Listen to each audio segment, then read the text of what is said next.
Hola, ¿qué tal amigos? ¿Cómo están? Muy buenas noches. Yo soy Esdras Chabot y esto es Dinero y Poder. En este programa haremos una revisión sobre los temas más relevantes del primer semestre de este año a nivel nacional e internacional. Esperemos que sea de su agrado. La depreciación del tipo de cambio en 2015, el más alto de los últimos años, generó en el Banco de México un remanente de 239.093 millones de pesos que entregó a la Secretaría de Hacienda. De acuerdo con la Ley Federal de Presupuesto y Responsabilidad Hacendaria, Hacienda debe utilizar esos recursos para disminuir deuda y fortalecer su posición financiera a través de aportaciones al Fondo de Estabilización de los Ingresos Presupuestarios y organismos internacionales. Banco de México estimó que con el remanente de operación que entregó al gobierno, la deuda pública disminuirá entre 0.8 y 1% del PIB. Esto adicional a lo estimado por Hacienda. Agustín Carstens, gobernador del Banco de México, indicó que el manejo prudente de finanzas públicas generará un superávit primario el próximo año de acuerdo con los criterios para 2017.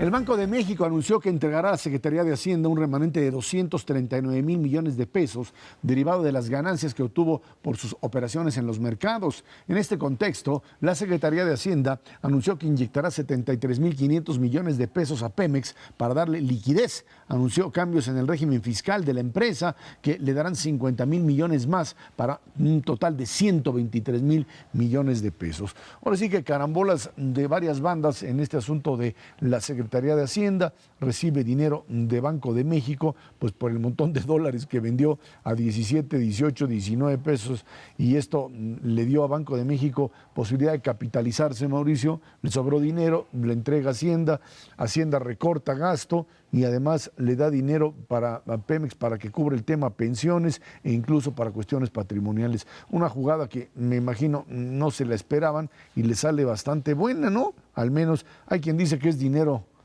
malo, bueno para pues hacerlo malo, ¿no es cierto, Macario? Bueno, Mauricio primero que mí.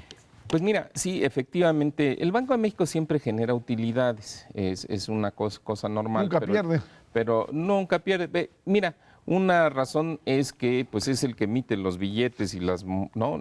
Con los que utilizamos para hacer nuestras transacciones, pero en esta ocasión las utilidades del Banco de México efectivamente fueron excepcionales, fueron 387.000 millones. ¿Y de dónde surgen? Surgen que el Banco de México, que es el tenedor de las reservas internacionales, o sea, de los dólares del país, vamos a ponerlo de esa manera, pues compró los dólares que cuando estuvieron baratos y vendió el año pasado cerca de 30.000 millones de dólares a 18, 19 pesos o quizá un poquito más, y bueno, pues ahí hace una ganancia. Y de esa ganancia le entrega un remanente, así se le llama, es como un dividendo que le da el Banco de México a la Secretaría de Hacienda por 239.000 millones. Pero aquí el punto, y bueno, esto es muchísimo, no es mucho dinero, es muchísimo dinero. Déjame que lo ponga en perspectiva. 239.000 millones equivalen al 80% del presupuesto de la Secretaría de Educación, que es la que más presupuesto tiene de toda la Administración Pública Federal, para el 2016. Es 2 veces el presupuesto de la Secretaría de Salud y 3 veces el presupuesto de la Secretaría de Agricultura y de la Secretaría de la Defensa. O sea, es de ese tamaño.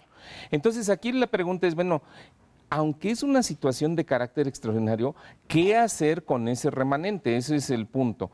Y ahí la ley es clara.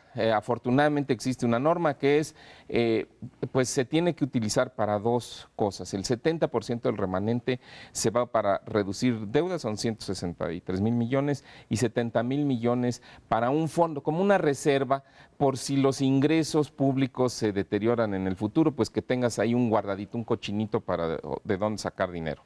Y ese es básicamente lo que sucede. Así lo va a tener que cumplir la Secretaría de Hacienda, porque es ley.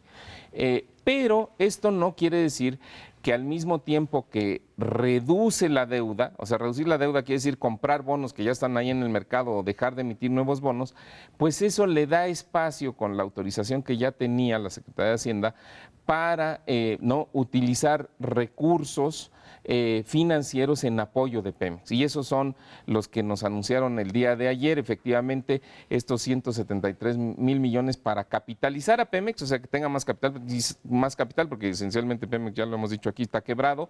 Y segundo, para que pueda ir enfrentando las pensiones, los pagos de pensiones de sus empleados, que pues sin duda son una carga muy fuerte para la empresa que no la deja, digamos, mejorar financieramente. Entonces, en esencia, eso es lo que vimos, son acciones muy importantes y bueno, creo que seguirán su curso y eventualmente irán fortaleciendo un poco las finanzas de Pemex y bueno, sin duda, sin detrimento de la deuda del sector público del gobierno federal debido a este remanente. Este dinero que juntó el banco, primero se quedó con un cacho, ¿eh? Sí, para capitalización. Sí, porque se había estado hablando desde hace ya rato que iba a tener más o menos 400,000 millones de utilidades y no se había considerado cuánto iba a quedar. Se quedó con bastante, eso es importante para su operación y para el futuro, y eso nos da alguna garantía de que el próximo año vamos a tener también algunos recursos de parte del banco para Hacienda, no del tamaño actual, pero algo va a ser. Esta cantidad que se entrega, como bien decía Mauricio, una cantidad muy grande, simplemente lo que se va a deuda es prácticamente un punto del PIB, un poquito menos, pero casi un punto del PIB, que es de este tamaño la reducción en deuda. El gobierno tiene con esto un poquito más de flexibilidad, le puede prestar a Pemex, le presta para que le pague a los proveedores que no tenía con qué pagar y para que pague los pensiones y jubilación que tiene también ahí un problema de liquidez. En ese sentido es una buena cosa. El gobierno es un actor crediticio más sólido, que puede conseguir deuda más barata, que no tiene problema, la puede hacer de largo plazo, mientras que Pemex es una tragedia y sus deudas son de muy corto plazo, o sea, los proveedores, de hecho ya las debe, ¿no? Son proveedores que les debió haber pagado el año pasado. Les pagó ya a los chiquitos. Sí, pero quedaba un montón. 120,000 millones. Entonces, para eso son este dinero, una parte de ese dinero. Entonces, esto ya le va a permitir ir saliendo, no resuelve los problemas de Pemex, pero lo saca de una crisis de liquidez y Pemex tiene que empezar a ofrecer ya soluciones más claras y de eso realmente depende el futuro crediticio de México. Esa es la parte clave. Ya lo habíamos platicado hace unos días, incluso con Mauricio, cuando el tema de Moody's que modificó la estimación y bueno, creo que pues, el riesgo que hay, el único riesgo grandote que yo veo en México es el de finanzas públicas y creo que la mayor parte de ese riesgo está dentro de Pemex. Por eso es tan importante que ya empecemos a pues escuchar ideas de qué van a hacer. La extracción de petróleo es un negociazo y eso lo tiene que seguir haciendo Pemex. La refinación no es un negociazo, en todas partes del mundo es un negocio chiquito, pero acá no es chiquito, acá pierde dinero. Entonces, ese a lo mejor hay que dejar una parte fuera, que ya no hagan fertilizantes, que los hospitales los tenga otra persona, a lo mejor ya no necesitamos los transportes aéreos y marítimos de Pemex que se hicieron cuando pues era la empresa faraónica de López Portillo. Escuchaba, Macario, que el problema deriva en cómo cierras un monstruo de esos. O sea, se requiere despacito de eso. Se requiere de alguien, y bueno, para eso también llevaron ahí a González Anaya, alguien que pues cerrar empresas de esa magnitud. No es un negocio cualquiera que tú dices, hasta aquí llegamos, liquido y se acabó. Desmontar este tipo de empresas requieren sin duda de una habilidad y de una precisión para evitar que te termine costando a veces más caro que incluso el propio sistema de mantenimiento. A ver, yo nada más ahí sí quisiera hacer una precisión. Yo no he visto ni he escuchado que se haya planteado que Pemex van a cerrarlo. Las empresas cuando entran en dificultades financieras no tienen por qué cerrarse. Cuando están quebradas, inclusive, que es el caso de Pemex, clarísimamente, no la tienes que cerrar, la tienes que ajustar a su nueva realidad. La nueva realidad pues son precios de petróleo bajos. Es cerrarla parcialmente. No, te voy a decir por qué, porque mira, tiene mucho que ver con la forma en la que el gobierno federal, ahora Hacienda, le da el apoyo a Pemex. No le da los recursos de capitalización, bueno, es una aportación de capital, pero los recursos, por ejemplo, para las pensiones, no se los entrega, vamos a decir, en dinero y contante y sonante. Lo hace a través de un pagar, le da un crédito a Pemex para que nos entendamos con más facilidad. Pero es un crédito sujeto a que Pemex haga una serie de acciones que vayan fortaleciendo por su cuenta las finanzas de la empresa y que eventualmente puedan hacerle frente o no a su crédito. A lo mejor dentro de 5 o 10 años Pemex podrá voltearse con el gobierno federal y el gobierno federal perdonarle ese crédito. Es algo que puede suceder, pero por lo pronto tiene ahí una especie de espada de Damocles que lo va a estar vigilando precisamente para que se vaya fortaleciendo. Ahí es donde está el gran reto de Pemex, lo hemos dicho aquí muchas veces. Pemex tiene, el año pasado es el primer año en la historia de la empresa en la que tiene pérdidas antes del pago de impuestos. Bueno, entonces, ¿qué quiere decir eso? Pues que está en condiciones críticas. Pemex tiene que regresar a tener utilidades antes del pago de impuestos, después pagar sus impuestos y luego dejar un remanente o quedarse con ciertas utilidades. Y para hacer eso es clave en dónde van a ser los recortes, porque aquí ya lo hemos dicho varias ocasiones. Tú puedes recortar hoy, por ejemplo, en la modernización de las refinerías y se te va a reflejar en un menor gasto y por lo tanto en una mejor situación financiera, pero en el muy corto plazo, porque si lo haces mal, dentro de 1 o 2 años vas a empezar a tener que importar más petrolíferos porque lo hiciste chueco. Claro. Entonces, ahí es donde tienen que cuidar que los recortes de hoy no afecten los ingresos del futuro de Pemex. Sí, hace ratito cuando estábamos hablando de lo de cerrar, nadie pensaba en cerrar Pemex, sino en desincorporar segmentos de la empresa que no son su negocio principal. Por ejemplo, los hospitales. A mí me preocupa mucho el tema marítimo, porque yo lo que me acuerdo es que eso se hizo porque el señor Joaquín Hernández Galicia Laquina vivía allá en Ciudad Madero, en Tampico, y entonces pusieron ahí sus astilleros y demás, que eran para robar, porque para eso era. Entonces, esa parte no la han cerrado hasta donde yo sé. Tienen ahí como 10,000 trabajadores anotados que como no tienen nada que hacer, nada más cobran y no se pueden. Bueno, eso es lo que tenemos que hacer. Tienes que cerrar. Hay que liquidarlos, porque pues ya muchos de ellos deben estar en edad de liquidación. Liquidas y esas plazas se cierran, cierras ese negocito y ahí ya reduces pérdidas. No, pero el negocio de sacar petróleo de Pemex, de locos lo cierran. No, eso es correcto. No, sí. Lo que tienes que hacer es que desmantelar una buena parte de todo un aparato improductivo que si tú le sigues metiendo dinero, de todas maneras lo vas a terminar tirándolo. Esto es Dinero y Poder.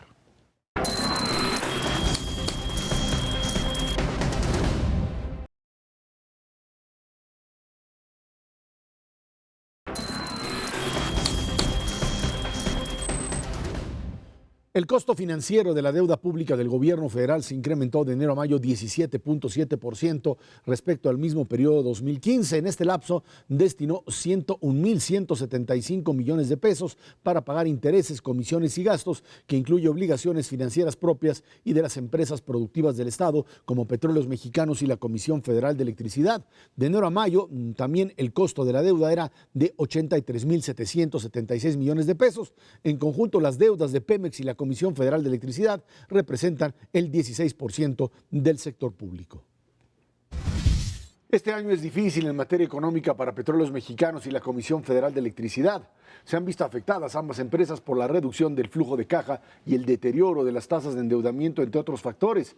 En conjunto, las deudas de ambas empresas representan el 16% del sector público. Ahí está el tema Pemex y CFE. Además, pues Pemex todavía entrando en esta dinámica de solicitar préstamos, emitir bonos para, dicen, pues pagarle a proveedores, este tema que bastante espinoso, difícil de manejar para la propia empresa, pero que bueno, pues si, como dice su director, no tiene un problema de viabilidad, tiene un problema de liquidez.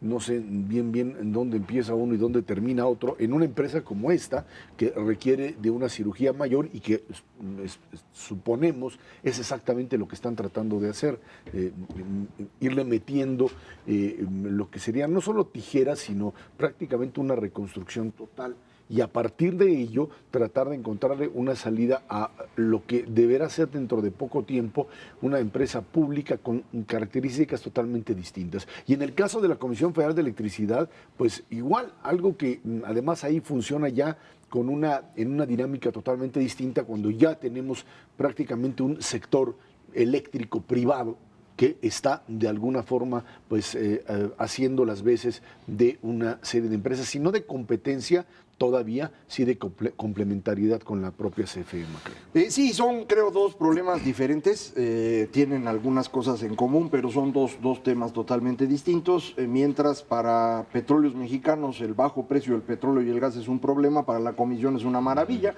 porque eso significa que uno de sus insumos más importantes baja de precio, y por eso se vio esto reflejado en menores precios de electricidad para la mayor parte de la población durante el último año. Al reducir el precio a los clientes, lo que Comisión Federal hizo es mantener los subsidios que ha estado ocupando desde hace tiempo, y por eso continúa un proceso de endeudamiento. Esto tampoco es fácil de resolver, porque ahí sí hay una cosa en común con Pemex, un exceso de personal.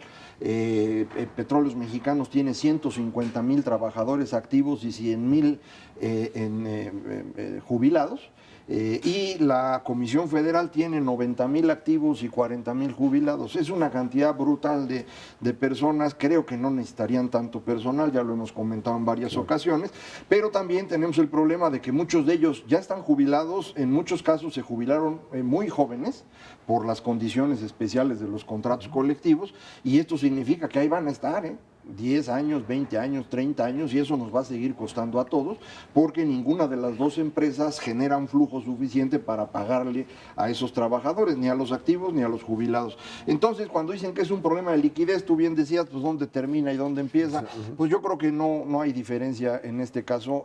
Para Pemex sería un problema de liquidez si pudiéramos tener el barril de petróleo a $100 en un futuro cercano, pero todas las expectativas es que eso probablemente no ocurra nunca, y seguramente no va a ocurrir en los próximos 5 años, así que pues está grave, ¿no? Tarde que temprano se tiene que enfrentar este pasivo laboral, ya no es contingente, es una realidad, está ahí, es permanente todos los años, y ninguna de las dos empresas, si no hay una inyección de capital o una reestructuración, o las dos juntas. Yo creo que es imposible que el gobierno federal tenga los elementos para poder decirles voy a inyectar capital a estas dos empresas si no hay primero una reestructuración brutal. Cuando existía la Compañía de Luz y Fuerza del centro del país, teníamos la empresa eléctrica más improductiva del mundo. A su desaparición nos quedamos con la empresa productiva más improductiva del mundo, que es la CFE, medido por kilowatt hora por empleado. Efectivamente sí hay una diferencia muy importante entre las dos empresas que trasciende solamente su situación financiera. La verdad es que la reforma energética ha despertado un muchísimo mayor interés del sector privado en la parte eléctrica. Hay empresas verdaderamente decididas de entrarle ya no solamente a la parte de generación eléctrica, eso lo tenemos ya desde hace muchos años en nuestro país, sino a la parte de transmisión y evidentemente a la de distribución, con una avidez que no se había observado desde hace muchísimo tiempo. Habrá que ver en esta instrumentación en el sector eléctrico cómo nos va. La verdad es que todavía hay dudas muy importantes, no en términos de cuál sería la participación del sector privado, sino de cosas muy específicas, por ejemplo, los derechos indígenas en los diferentes tendidos, cómo se tratarían y cómo serían correspondidos. Hay todavía ciertas lagunas que detienen este tipo de inversiones, tanto en el sector petrolero como en el eléctrico. Todo lo contrario en el sector petrolero. Sabemos que la reforma energética no se trata de producir más nada más porque sí, sino de ser mucho más eficiente para generar una energía que haga competitivo a nuestro sector manufacturero. Hoy por hoy sí se está logrando a través de la parte eléctrica. Evidentemente estamos muy lejos todavía en la parte petrolera. Ahora, el tema eléctrico o el tema del desarrollo, cómo se ha transformado la propia CFE, ya hay un resultado muy claro, que se puede ver a simple vista, y es la reducción en las tarifas. A diferencia de lo que sucede con Petróleos Mexicanos, en donde pues bueno, ya no tienes alzas en precios de gasolina, pero te da lo mismo. Finalmente, si mientras existe el impuesto como está planteado, puedes importar las gasolinas de Estados Unidos y mientras haya ese tipo de impuesto, la gente no va a percibir directamente que la reforma energética le funciona a partir de un menor precio de gasolinas. Lo que no sucede afortunadamente con el precio de la electricidad, en donde tanto a nivel industrial como a nivel doméstico ya estás viendo reducciones importantes en el precio, lo que ha de alguna manera también afectado positivamente el tema de inflación. Ya hemos visto, ayer salieron los datos de inflación en donde, bueno, pues tienes inflación que se te dispara en lo que serían frutas y verduras, etcétera. Tienes ya inflación también en precios al productor, inflación en traslado de efectos de la devaluación del peso mexicano, y tienes todavía el ancla de precios de energía a la baja, que son los que de alguna manera pues te están ayudando a evitar un disparo todavía mayor, ¿no? Sí, la reducción de precios de energía eléctrica es resultado directo de la reforma energética, en el sentido de que permitió una mayor importación de gas natural a un precio mucho más barato. El gas natural en Estados Unidos tiene un precio pues significativamente inferior al que nosotros estábamos produciendo. La reforma ha permitido construir ya o avanzar en la construcción de gasoductos y permitir un mayor flujo de este combustible, y esto ha permitido vender más barato, pero insisto, esto se hizo manteniendo un subsidio. En lugar de comerse el subsidio, lo que hicieron fue traducir esto en precios más baratos. Me imagino que con la intención pues de que se note que la reforma funcione. No le veo yo mayor problema, pero seguimos teniendo una empresa eléctrica que no es la más eficiente del mundo, ya lo explicaba hace un momento Ernesto.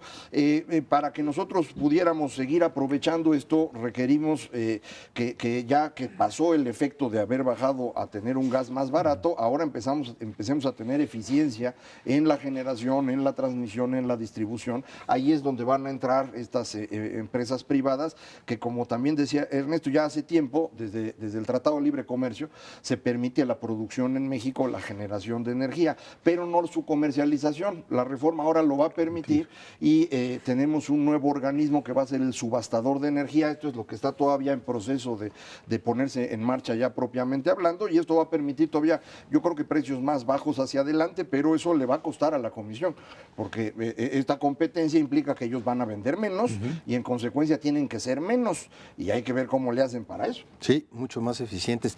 Ahora, hay una distinción fundamental entre economías, especialmente las emergentes, de aquellas que son importadores netos de productos petrolíferos y que al mismo tiempo tienen alto valor agregado, y aquellas que son exportadoras netas de productos petrolíferos y que no producen otra cosa más que materias primas. Digo, el caso de Brasil, el caso de Rusia, el caso de Venezuela, pues les ha ido en feria porque no tienen una industria de valor agregado.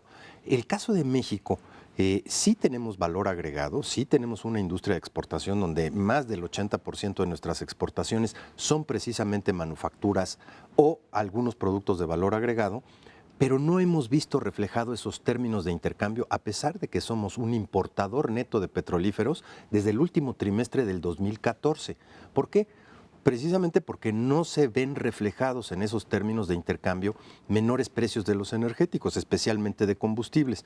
En el momento en que efectivamente dejemos que los precios de las gasolinas o del gas o de muchas materias primas directamente se reflejen en el precio de adquisición de estas empresas manufactureras de valor agregado, entonces sí tendremos el mejor de los mundos posibles para la competitividad de los productores mexicanos. Solo parcialmente hemos visto en materia de la electricidad, pero no hemos visto la gama completa de baja de los precios de los energéticos a nivel mundial reflejado en esta competitividad. Creo que aquí vale la pena una acotación a lo que acaba de decir Ernesto en términos de la industria de valor agregado. México tiene una industria manufacturera importante, pero no tenemos una industria de valor agregado directamente en el petróleo. Y esa es precisamente la razón por la cual cuesta tanto trabajo traducir esta reducción del precio internacional del crudo en mejores condiciones energéticas y en general asociadas con petrolíferos y petroquímicos. Y esto tiene que ver con la destrucción de la industria química en México en los años 80, producto de este Pemex inmenso que se fue tragando todo, no ayudaba a la a la generación de más empresas, al contrario, les fue complicando la vida y finalmente los destruyó. Pero ahí tenemos en un estudio que también Ernesto cita con mucha frecuencia, el Atlas de la Complejidad Económica que hicieron la Universidad de Harvard y el MIT, en donde encuentran que uno de los espacios donde México puede tener un mayor crecimiento a futuro es precisamente la industria química, porque tenemos experiencia, tenemos algunos recursos para ello y tenemos la posibilidad de conectar con otras empresas que se pueden ser útiles en la cadena productiva. Entonces ahí habría un gran espacio. Necesitamos que además de que Pemex lo vayan reestructurando, la iniciativa privada empiece a avanzar más rápido en el asunto químico y que aproveche la oportunidad pues para que le demos a esa industria un espacio que hoy no tiene. Por lo menos el marco legal ya existe para que se dé.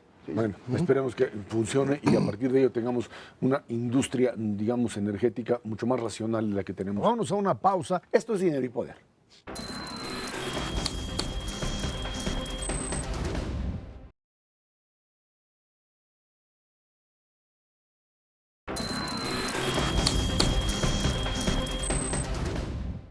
En una sesión extraordinaria de fin de semana y casi a medianoche, el Congreso de Oaxaca aprobó armonizar la ley estatal de educación con la reforma educativa federal, como lo ordenaba la Suprema Corte de Justicia. De no haber atendido el emplazamiento de la Corte, los diputados locales habrían enfrentado un juicio de desafuero por omisión legislativa. Con ello, en Oaxaca se logró institucionalizar el servicio profesional de carrera y la evaluación docente como único mecanismo para el ingreso, promoción y permanencia del servicio educativo. La norma estatal toma en consideración un concepto promovido por la sección 22 de la Coordinadora en Oaxaca, que se refiere a la educación como un derecho humano, la diversidad biocultural, sociocultural y lingüística y la interculturalidad.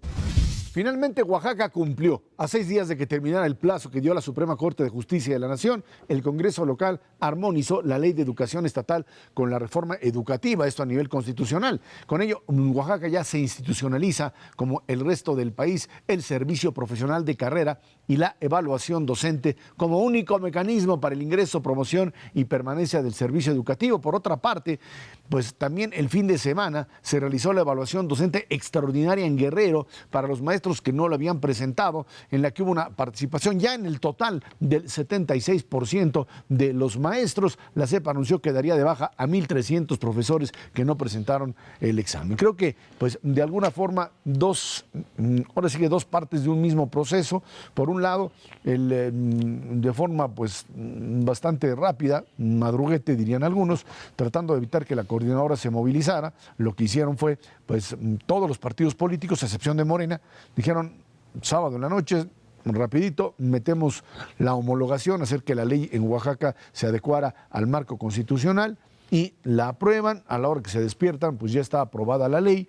Lo que queda son, por supuesto, movilizaciones con una coordinadora cada vez más debilitada por la ausencia de recursos. Ya no tuvieron la capacidad de movilización que lo hacían anteriormente. Y en Guerrero, en donde la coordinadora tiene incluso una presencia mucho menor, menos recursos, llevaron a cabo esta segunda evaluación a los que en diciembre no pudieron evaluarse, y en ese momento pues se descubre que en el total ya hay un 24% de maestros, 1,300 alrededor, que simplemente pues, ni son maestros, quién sabe, no saben si son maestros o no, tenían plazas, no se presentaron, o por presión política, o porque están convencidos de que la evaluación no es lo correcto y procederá a ello, o con ellos procederá el despido, Macario.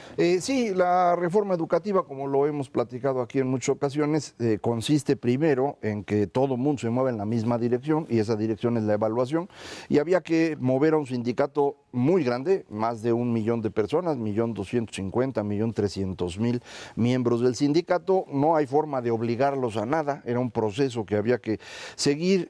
La parte más dura de este sindicato es precisamente la coordinadora, que tenía su fuerza más significativa en Oaxaca, porque de ahí extraían recursos para financiarse, y pues lograr que todo el mundo se moviera en la misma dirección nos costó 3 años.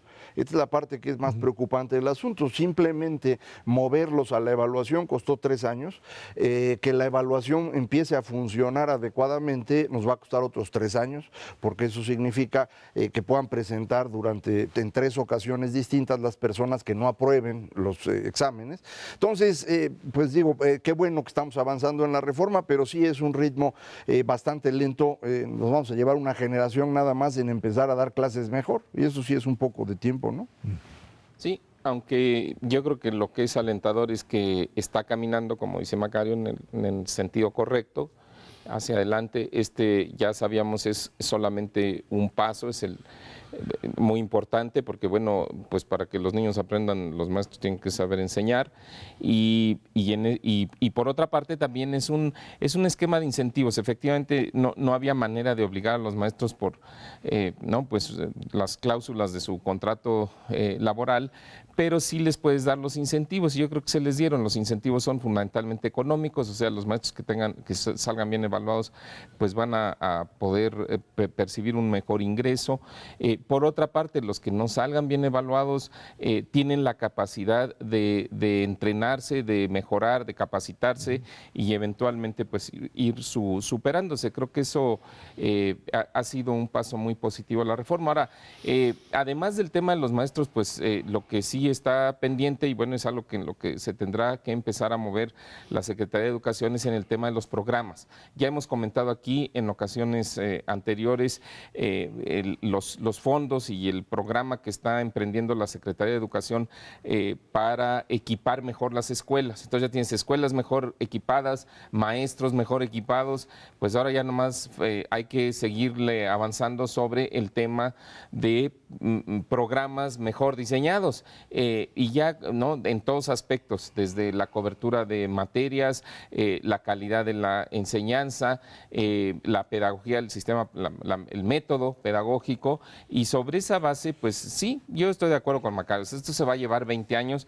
pero bueno, si hubiéramos empezado hace 20 años, ahorita ya estaríamos cosechando los primeros resultados. Creo que vale la pena esperar mientras se siga avanzando. Creo que la CEP ha hecho en ese sentido una muy buena labor. Yo creo que aquí la clave es otra vez la propia operación política. Si no se da esta operación en estas condiciones, no hubiésemos tenido ni siquiera esta reforma. Operación política, en este caso, para desactivar a la coordinadora. Y este es el primer paso. Creo que es importante. El haber retirado los fondos en Oaxaca hace que incluso con este madruguete político en el Congreso, un madruguete que incluye a todas las fuerzas políticas, salvo Morena, por supuesto, que pues es parte de su estrategia, y en donde se consigue, se aprueba, la capacidad de movilización es mínima, y finalmente, bueno, pues ahí ya tienes prácticamente sentadas las bases de lo que sería un proceso, digamos, de evaluación en marcha.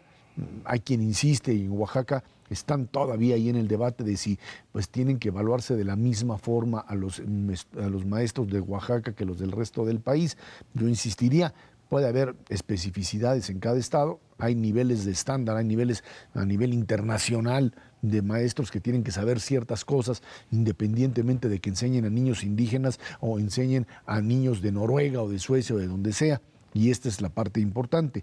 Se logra establecer el consenso en fuerzas políticas, lo que era difícil de manejar. Y en el caso de Guerrero creo que también es importante que se haya establecido un control, le quieren llamar policíaco, pero que evitara que se bloquearan los accesos a los lugares o al lugar allí en Acapulco en donde se llevara a cabo la propia evaluación. Podemos discutir las cosas o los elementos técnicos a partir de los cuales se hace la evaluación, que si tiene tal o cual punto, si se está evaluando correctamente, pero lo que queda claro es que hoy ya tienes en la mano un instrumento muy claro de qué saben los maestros, quiénes son, por supuesto, qué es lo que saben, y a partir de ello, es cierto, a lo mejor te tarda 20 años, pero esto no quiere decir que en el transcurso de estos 20 años no puedas realizar avance con maestros que sí tienen capacidad, con un sistema que lo puedes modificar y que te puede ir dando frutos en el camino, Macario, y cambiar esta perspectiva de una educación que hasta ahora no sirve como elemento de movilidad social, o sea, que no le permite a la gente tener un título profesional y conseguir un trabajo, y que te lo va a permitir en la medida en que puedas pues, incorporar a estos grupos a mercados de trabajo que hoy no lo tienes, ¿no? Sí, la educación que aparentemente mucha gente cree es el mejor medio para que una economía crezca y para que las personas vivan mejor. En México no había servido para eso y este proceso está ayudando. En estos 3 años que decíamos, por fin logramos controlar, logra el gobierno controlar a la coordinadora, no se estuvieron esperando nada más a eso. Efectivamente, en medio de estos 3 años se hizo el censo que permitió identificar cuántos maestros son, quiénes son, en dónde están, cuánto ganan.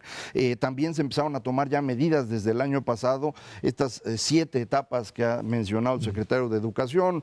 La primera que tuvo que ver con esta reestructura al interior de las escuelas con un subdirector académico y un subdirector general, el nuevo manejo del tiempo dentro de la escuela, el programa que tiene que ver con la infraestructura. O sea, hay varias cosas que ahí han estado avanzando, no es que estuvieran esperando nada más esto, pero sí hay un elemento en el tema que tiene que ver con los maestros y su evaluación que es clave y que a lo mejor no lo hemos comentado con el detalle, los gobernadores.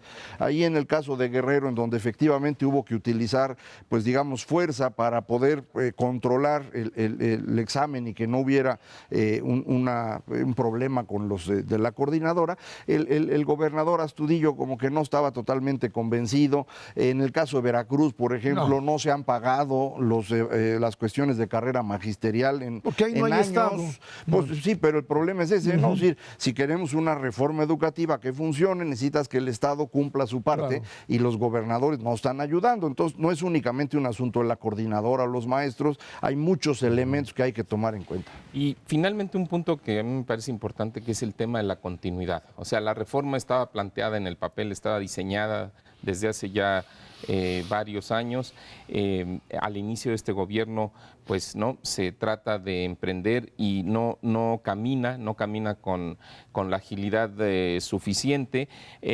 Hay un cambio de secretario y entonces se empiezan a avanzar las cosas con más velocidad. Creo que aquí ahora el reto es que en los próximos cambios de la administración central, los futuros responsables de la Secretaría de Educación Pública, pues primero que le sigan sobre el rumbo trazado, porque si le empiezan a mover se puede desvirtuar la reforma, y segundo, que lo hagan cada vez con mayor velocidad, con mayor empeño. Creo que eso es algo que los mexicanos nos merecemos y la verdad es que ha costado mucho tiempo, mucho esfuerzo llegar a donde se está ahora y las perspectivas son buenas. Podrán ser lentas en materia de avance, pero son buenas. Entonces, creo que este esfuerzo de continuidad, pues los ciudadanos debemos estar muy pendientes de que no se vaya a perder esa continuidad en los próximos años. Sí, y aquí cabe mencionar que el equipo que se ha conformado en la Secretaría, pues sí es de un nivel elevado. Hace tiempo que no teníamos un equipo completo en ese nivel y la continuidad se exigiría no solo el siguiente secretario, sino que las subsecretarías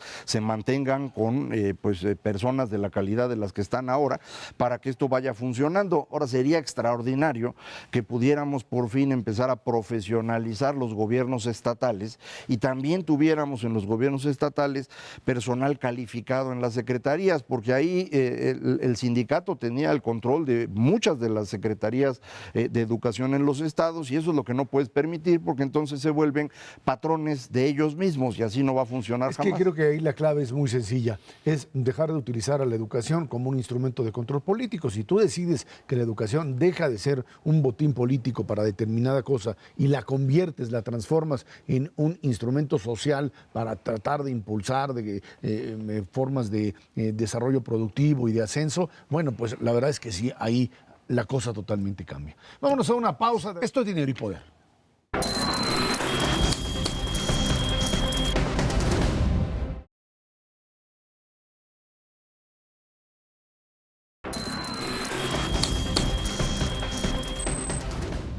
El debate para aprobar el uso medicinal de la marihuana en el Congreso de la Unión quedó suspendido porque no hubo acuerdo entre legisladores en el gramaje que podrían portar los ciudadanos. Después de los foros de discusión sobre el uso de marihuana que organizó el gobierno federal, el presidente Peña Nieto presentó un decálogo en la Asamblea de la ONU sobre el tema que tiene, entre otros puntos, los siguientes: refrendar la responsabilidad común y compartida del fenómeno global, atender los daños sociales ocasionados por el mercado ilícito de las drogas y buscar mecanismos de prevención integral de violencia y exclusión, así como el debilitamiento del tejido social, tratar el consumo de drogas como un asunto de salud pública y no criminalizarlo, y privilegiar la proporcionalidad de las penas y las alternativas al encarcelamiento.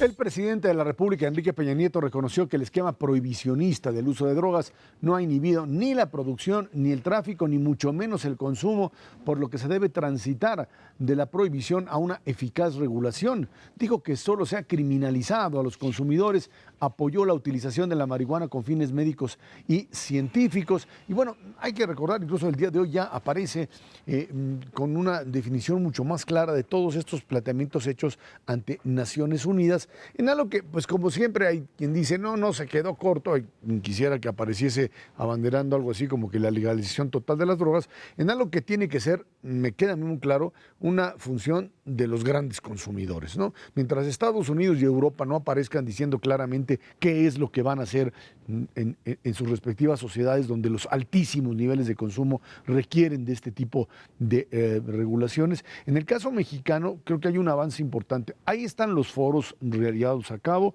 ahí está el reconocimiento de que la cannabis sirve fundamentalmente para ciertos temas medicinales, fundamentalmente mitigación de dolor, enfermedades terminales, y creo que eso es importante reconocerlo. Viene el tema de la portabilidad de droga y hasta dónde esto es un problema, pues, que puede llegar, de ahí viene la discusión de que si se puede utilizar como un pues, producto recreativo o no. Y el tema de qué haces con la gente que, pues, de alguna manera está convertida en un consumidor habitual y requiere, no que lo metas a la cárcel, sino requiere un tratamiento como cualquier otro adicto que, pues, está siendo tratado. Una visión muy diferente a esta visión prohibicionista que, pues, ha generado problemas distintos. Creo que el tema más a discusión, en esta parte habría, creo que, bastantes consensos, es si esto te reduce crimen organizado o no, que creo que es otra vez el debate claro entre una línea y otra, que a mí me queda por lo menos la gran duda de si esto es algo así como el proyecto para arrebatarles el mercado a las grandes bandas, Macario. Sí, es un tema bastante complejo, son un montón de cosas. Sí. Las drogas eran algo perfectamente consumible a inicios del siglo XX, fue después que se les ocurrió que esto era verdaderamente grave para la salud y entonces empezaron a prohibir. En el momento de mayor prohibición, a inicios de los años 30, incluso se prohibió el consumo de alcohol en Estados Unidos y eso provocó, pues, un mercado negro inmenso con el crimen organizado que la gente asocia con la mafia en ese país. Después hubo una menor atención al tema porque también hubo un consumo de las otras drogas fuertes bastante menor, sobre todo en los países pues desarrollados después de la Segunda Guerra Mundial. Esto vuelve a incrementarse en los años 60 y entonces al inicio de los 70 inicia la guerra contra las drogas. Esta postura muy dura de parte de Estados Unidos contra todo el consumo de estupefacientes que nos obliga a nosotros a entrar en lo mismo, aunque uno no quisiera, pues está bien complicado si es un país de ese tamaño, es el más grande consumidor y nosotros podemos producir, y de hecho producimos, pues al menos marihuana y amapola, de donde se puede obtener heroína, pues era nuestro mercado natural. Entonces esto es lo que, pues, se supone que estaría empezando a cambiar. En Estados Unidos empezaron a aceptar la marihuana para consumo de cuestiones médicas e incluso recreacionales en algunos estados, y me parece que esto es lo que ha permitido que ahora México pueda tomar una postura un poco distinta y ya no van a prohibir, sino que van a regular. Esto no significa que se liberan todas las drogas, es nada más la marihuana y falta ver qué significa regular con más detalle. Es un proceso que, pues, inicia hoy y que va a terminar en el futuro. Y vamos a ver, porque las regulaciones en México también son un problema, ¿no? O sea, no podemos regular bien ni el alcohol ni el cigarro. En el tabaco no tenemos... puedes regular ni el hoy no circula, y tú quieres regular las Por eso no es tan fácil, ¿no? Claro. Entonces no creo que se resuelva demasiado. Nuestro problema más serio con crimen organizado ahorita en materia de narcotráfico es heroína. Ese es el problema con Guerrero. Pues esto no se va a resolver. Metanfetaminas son las que entran por Michoacán, tampoco se va a resolver. Pero bueno, pues vamos a ver si esto ayuda en algo. Yo creo que el planteamiento del señor presidente en Nueva York y lo que nos ha planteado el día de hoy es un avance, efectivamente no va a resolver todos los problemas derivados del tema de drogas porque es una situación muy compleja, pero a mí me da la impresión de que nos estamos moviendo sin duda en la dirección correcta. Ojalá que lo podamos hacer en temas regulatorios con mayor velocidad de lo que lo hemos hecho en el pasado, porque si no, entonces pues el avance será muy lento o muy pequeño.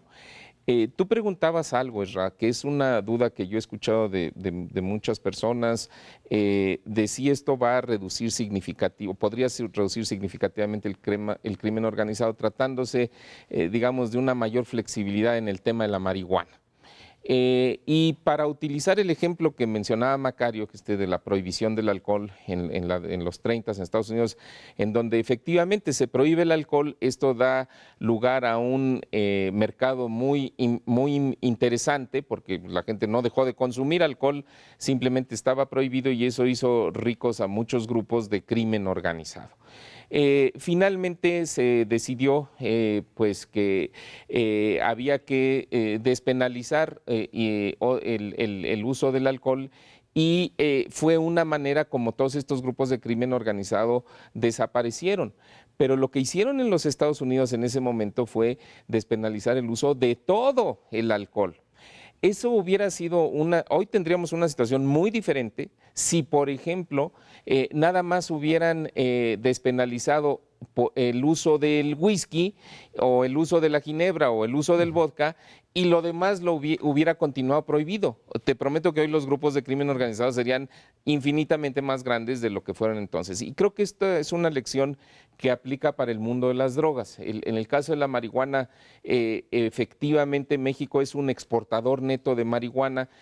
Ahora que en muchos estados de la Unión Americana pues se está permitiendo que la gente inclusive produzca para su consumo propio, pues en la medida que eso siga avanzando, eventualmente esta actividad de exportación de México hacia Estados Unidos va a desaparecer, porque ya para qué exportarles si ellos la pueden producir literalmente en sus hogares, en sus macetas o en sus invernaderos sin mayor problema.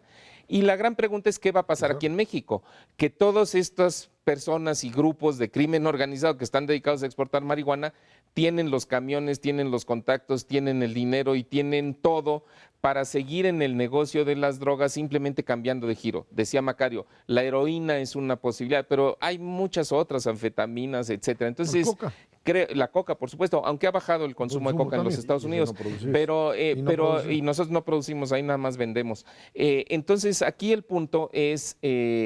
creo que eso es algo que hay que tomar en cuenta y por eso la urgencia de avanzar con celeridad en este asunto. Mientras no se le dé una visión más amplia a la complejidad del mundo de las drogas, creo que quedarse en la marihuana, pues es en flexibilidad la marihuana puede ser demasiado corto de mira. Y creo que es, digamos, más, no es por quitar responsabilidad, pero el eje está en consumidores y no en productores. O sea, la posibilidad de quitar parte del suministro a grupos de crimen organizado está en poder cortarles directamente esta cantidad enorme de dinero a partir de pues mitigar, controlar, reducir el consumo.